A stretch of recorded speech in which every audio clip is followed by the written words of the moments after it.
social benefits, and everybody's clear about that.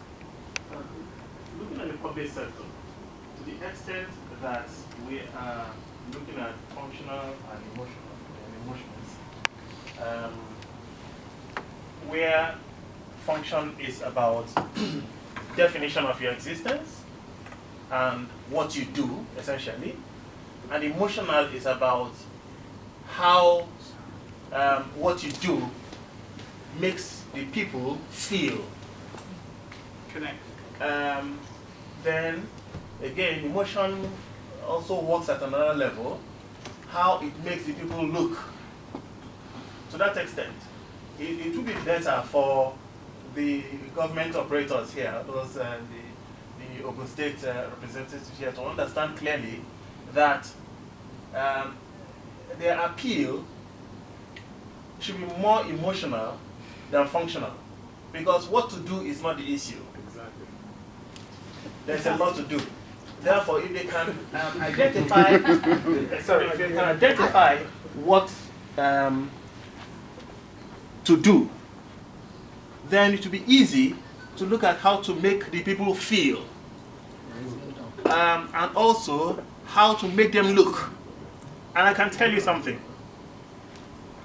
In the entire Nigerian nation, the Southwest has come to be a people, no, let us say the government of the Southwest, the entire Southwest of Nigeria.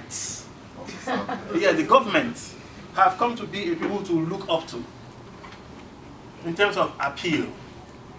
And I would think that the way to approach this opportunity, because it's an opportunity, is to strengthen and identify what are those emotional things. Indeed, they can export at the emotional level all those benefits. They can export them to the rest of Nigeria. And it will work. Because what to do is not easy. What to do is universal. Okay? But in terms of those emotional, at the emotional level, there is a stronger opportunity there. Let me just, hang on a minute. Okay. What were you going to say?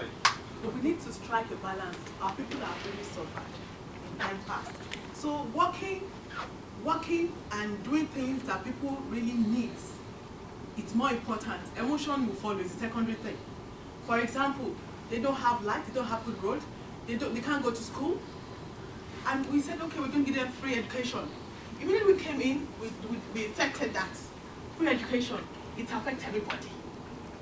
The very, very people that vote, the elite don't vote, they sit down in their homes.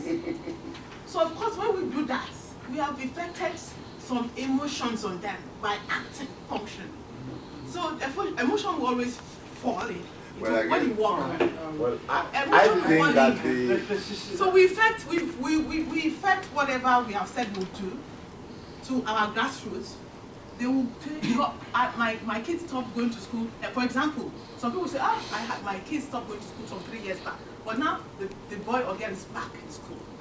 It is good. They have cousins everywhere, they have friends everywhere. They communicate such. So we should not, we don't even have money. We don't have good money to spend on emotion because we have to communicate emotion now through the media and whatever. We don't have such money, but we do services. We do carry out those projects we have promised to do, which is affecting people's life. Okay. Well, let me just. There's one thing that I want to say on that. Anybody else got a point? Sorry. Yeah, I think that the functionality will affect the emotionalism and not vice versa. It should be more on functionality and not playing on emotionalism. Because it's how effective the governments can be in providing infrastructure that would build on the emotionalism and that can even be transferred across even Nigeria. If I go by what he was referring to, like what he was saying in Nigeria, in our situation, for instance, take the example of Edo State, where we have Oshiomhole, and see how he was able to rubbish the status quo. because of delivering on functionality, not emotionalism. Okay. About building roads, building new roads, and providing infrastructure that are much needed. In that. Sorry, I think we're getting it wrong. I said, yeah, there's a misconception here. I said, what to do are many. Therefore, that in itself is really not the issue. Okay, over time, the states in the Southwest have shown that they can actually do it.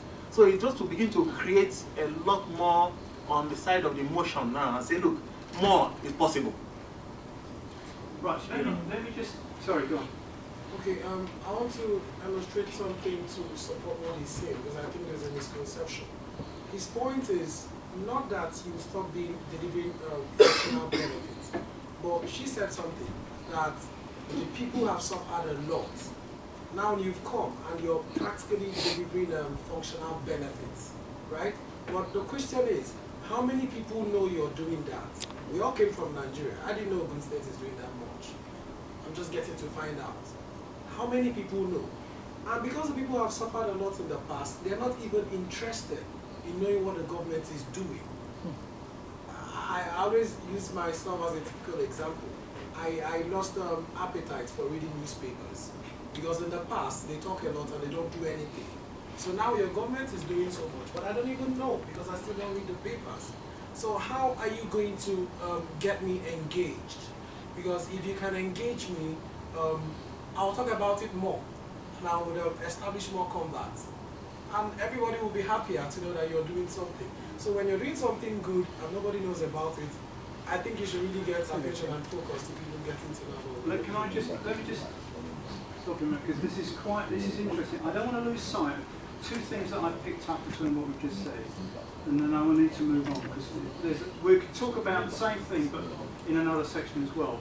There's two things. Firstly, Meg and I, right, Meg will say she's reliable, and I will say I'm reliable. So Meg will say, trust me, I'm reliable, and I'm saying, trust me, I'm reliable. Who are you going to vote for? I'll buy you dinner. Yeah, exactly. My point is, it's not a trick question. My point is, you don't know until you've tested us or we've delivered on something. Track record. All right. So track record. So just to put that little bit in perspective, emotional. So where were we coming from? We were talking about emotional and functional needs. Okay. You've got to start somewhere, and we know that starting somewhere is by doing something, and then doing it consistently and on time or whatever. So let's just get this right. Let's not overpromise. Underpromise and overdeliver. You've got to do things. You've got to do something first. You've got to demonstrate. But one of the interesting points was that, like, it's true that all brands know these things, but not everybody knows the order, the right order in which to do them. Get them in the right order. And your point is good, because you've just, and I go back to the roads of water thing, so I think we use that as a good example, is that you've worked out through insight what they want first, and listened and delivered on that. So there's a couple of things. You do actually have to start on the functional. What comes first, chicken or egg?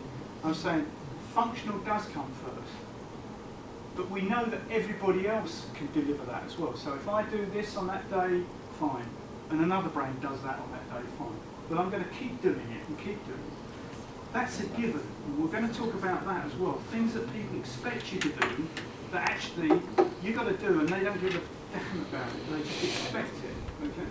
So you have to demonstrate that you can do all of those things.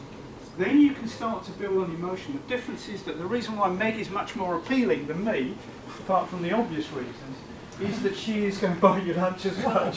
But she's going to do other things as well on top of that. So I'm trying to extract from the conversation all of the things that actually are relevant here. And I think just at this point, so we know that you've got to start somewhere, and by delivering, not over-promising, but just delivering it consistently is the start of it, the functionality. And then the emotion side of it, well actually, if somebody kept doing it for a start, I would already be open to the emotional side of it. So whether or not, if this guy came on and said, well, we delivered all the roads for you, or we turned the water on for you, didn't we? And his smiling face and a good demeanour, and actually, I haven't Googled anything and found that this guy's actually taking bribes or whatever. There's all of that side of it. But it's all part of the game. Right? I say game, it's not a game, it's a serious business. But that is what the benefits are. That's why we talk about benefits. But let's just move on, because this conversation, we're going to keep having this conversation because it's very close to your heart. But I'm also conscious as well that there are other people who are not in government that need to, we've got IT, we've got brand consultants here as well, so we need to get them thinking as well. Or we're in the majority. It's unfair. Yeah, unfair. Listen to all, and then make a decision. Right, okay, so, where are we? Benefits. Okay, values and personality. Right, now then. Values and personality, we've touched on this before, and Meg was talking about a lot of the McDonald's Act. Values and personality, what the brain stands for and believes in, and the personality. Now, values we touched on this morning. Right? We're going to be talking about that consistently, because two of the two most important things that you take from this exercise are your values and your personality.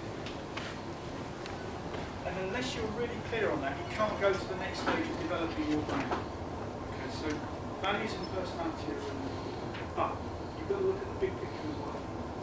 So what the brand stands for and believes in, and what that personality is. So we discussed that.